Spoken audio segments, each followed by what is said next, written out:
Hello guys, welcome back to my YouTube channel mister Prince. അപ്പോൾ ഇന്നത്തെ വീഡിയോയിൽ നമ്മൾ നോക്കാൻ പോകുന്നത് നമ്മുടെ റോക്സ്ലി സെബക്ക് എങ്ങനെയായിരിക്കും മരിച്ചിട്ടുണ്ടാവുക, അല്ലെങ്കിൽ ആരായിരിക്കും ഡിഫീറ്റ് ചെയ്തിട്ടുണ്ടാവുക. ഇതാണ് നമ്മൾ ഇന്നത്തെ വീഡിയോയിൽ നോക്കാൻ പോകുന്നത്. അപ്പോൾ അത് അറിയാൻ താല്പര്യമുള്ളവർ വീഡിയോ മുഴുവനായിട്ട് കാണണമോ. അതുപോലെ തന്നെ നമ്മുടെ ചാനൽ ആദ്യമായിട്ട് കാണുന്ന കൂട്ടുകാരാണെങ്കിൽ നമ്മുടെ ചാനൽ സബ്സ്ക്രൈബ് ചെയ്ത് ആ ബെല്ലൈക്കണമെന്ന് അനേബിൾ ചെയ്ത് ഓൾ നോട്ടിഫിക്കേഷൻ സെറ്റ് ചെയ്ത് വെക്കണം. എന്നാൽ മാത്രമേ ഞാൻ അപ്ലോഡ് ചെയ്യുന്ന ഇതുപോലത്തെ വീഡിയോസ് നിങ്ങളിലേക്ക് എത്തുകയുള്ളൂ. അതുപോലെ നിങ്ങൾ ആരും സബ്സ്ക്രൈബ് ചെയ്യാതെ പോകരുത്, പലരും ചെയ്യാതെ പോകാറുണ്ട്. നിങ്ങൾക്ക് വേണമെങ്കിൽ ഞാൻ സ്ക്രീൻഷോട്ട് കാണിച്ചു തരാം. വെറും 2-3 പേര് മാത്രമാണ് ചാനൽ സബ്സ്ക്രൈബ് ചെയ്യാറുള്ളത്. അപ്പോൾ എല്ലാവരും വീഡിയോ കാണുമ്പോൾ നമ്മുടെ ചാനലൊന്ന് സബ്സ്ക്രൈബ് ചെയ്യാം. അപ്പോൾ ഞാൻ അധികം പറഞ്ഞു ഉറപ്പിക്കുന്നില്ല, നമുക്ക് നേരിട്ട് വീഡിയോയിലേക്ക് പോകാം. നമുക്കറിയാം, ഇതുവരെ പറഞ്ഞുകൊണ്ടിരുന്നത് നമ്മുടെ ഗാർപ്പും റോജറും കൂടിയാണ് നമ്മുടെ റോക്സിനെ ഡിഫീറ്റ് ചെയ്തതെന്നാണ്. എന്നാൽ നമ്മുടെ ഗോഡ് വാലിയുടെ ഫ്ലാഷ് ബാക്കിൽ ഇപ്പോൾ നമ്മൾ കണ്ടുകൊണ്ടിരിക്കുന്നത് അങ്ങനെയൊന്നുമല്ല. നമ്മുടെ ഗാർപ്പും റോജറും തമ്മിൽ ഇതുവരെ കണ്ടുമുട്ടിയിട്ട് പോലുമില്ല ഗോഡ് വാലിയിൽ.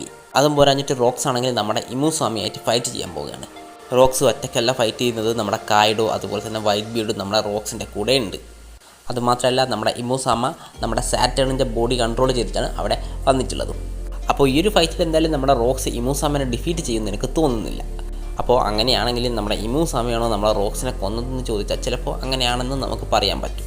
ഒരു പക്ഷേ ഇമുസാമ നമ്മുടെ റോക്സിനെ ഡിഫീറ്റ് ചെയ്തതിന് ശേഷം അത് നമ്മുടെ ഗാർപ്പിൻ്റെ തലയിൽ വെച്ച് കൊടുക്കുന്നതായിരിക്കും. എന്താണെന്ന് വെച്ചാൽ, നമ്മുടെ ഇമുസാമേൻ്റെ എക്സിസ്റ്റൻസിനെ കുറിച്ച് നമ്മുടെ വൺ പീസിൽ അറിയാവുന്നത് ആകെ കുറച്ച് പേർക്ക് മാത്രമാണ്. അതുകൊണ്ട് തന്നെയായിരിക്കും നമ്മുടെ ഗാർപ്പിൻ്റെയും റോജറിനും ഇതിൻ്റെ ക്രെഡിറ്റ് കൊടുക്കാനുള്ള കാരണം. പക്ഷേ ഇങ്ങനെ അങ്ങനെ കൊടുക്കുമ്പോൾ നമ്മുടെ റോജറിന് കൊടുക്കേണ്ട ആവശ്യമില്ലല്ലോ, റോജർ പാരറ്റ് അല്ലേ.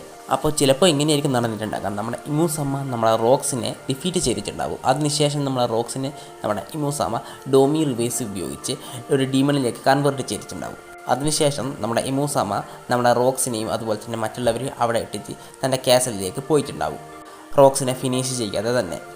അപ്പോൾ ആ ടൈമിൽ നമ്മുടെ ഫുള്ളി റാംവേജ് മോഡിലായിരുന്ന റോക്സിനെ നമ്മുടെ ഗാർപ്പും റോജറും ചേർന്ന് ടീമപ്പ് ആയിട്ടായിരിക്കും ഒരു പക്ഷേ ഡിഫീറ്റ് ചെയ്തിട്ടുണ്ടാവുക. കാരണം നമുക്കറിയാം, ഈ ഡോമി റിവേഴ്സ് യൂസ് ചെയ്താൽ ആരുടെ ദേഹത്താണോ അത് യൂസ് ചെയ്തത് ആ ക്യാരക്ടേഴ്സിൻ്റെ പവർ വളരെയധികം ഇൻക്രീസ് ആകുന്നതായിരിക്കും.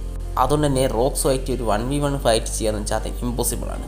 ചിലപ്പോൾ അതുകൊണ്ടായിരിക്കും നമ്മുടെ റോജറും ഗാർപ്പും കൊണ്ട് ടീമപ്പായിട്ട് നമ്മുടെ റോക്സിനെതിരെ ഫൈറ്റ് ചെയ്തിട്ടുണ്ടാവുക. ഇനിയിപ്പോൾ ഇവരെ ആരെങ്കിലും സഹായിച്ചിട്ടുണ്ടാവുമെന്ന് ചോദിച്ചാൽ ഒരു പക്ഷേ നമ്മുടെ വൈറ്റ് ബിയർഡും കായിഡും കൂടി നമ്മുടെ റോജറിനെയും ഗാർപ്പിനെയും സഹായിച്ചിട്ടുണ്ടാവും ചാൻസ് ഉണ്ട്. അങ്ങനെയായിരിക്കും ഇവർ നമ്മുടെ റോക്സിനെ ഡിഫീറ്റ് ചെയ്തിട്ടുണ്ടാവുക. അതുകൊണ്ടായിരിക്കും നമ്മുടെ റോജറിനും നമ്മുടെ ഗാർപ്പിനും നമ്മുടെ റോക്സ്ലി സെബക്കിനെ ഡിഫീറ്റ് ചെയ്തെന്നുള്ള ആ പേര് കിട്ടാനുള്ള കാരണം. ഈ തിയറി സത്യമാവാൻ നല്ല ചാൻസ് ഉണ്ട്. ഈ ഒരു തിയറിനെ കുറിച്ച് നിങ്ങളുടെ അഭിപ്രായം എന്താണ്? നിങ്ങൾ ജസ്റ്റ് ഒന്ന് കമൻറ്റ് ചെയ്യുക. അതുപോലെ തന്നെ നമ്മുടെ ചാനൽ ആദ്യമായിട്ട് കാണുന്ന കൂട്ടുകാർ ആരെങ്കിലും ഉണ്ടെങ്കിൽ നമ്മുടെ ചാനൽ തീർച്ചയായിട്ടും സബ്സ്ക്രൈബ് ചെയ്യണം. അതുപോലെ ആരും സബ്സ്ക്രൈബ് ചെയ്യാതെ പോകരുത്. പിന്നെ നമ്മുടെ വീഡിയോ ഹൈപ്പ് ചെയ്യുക.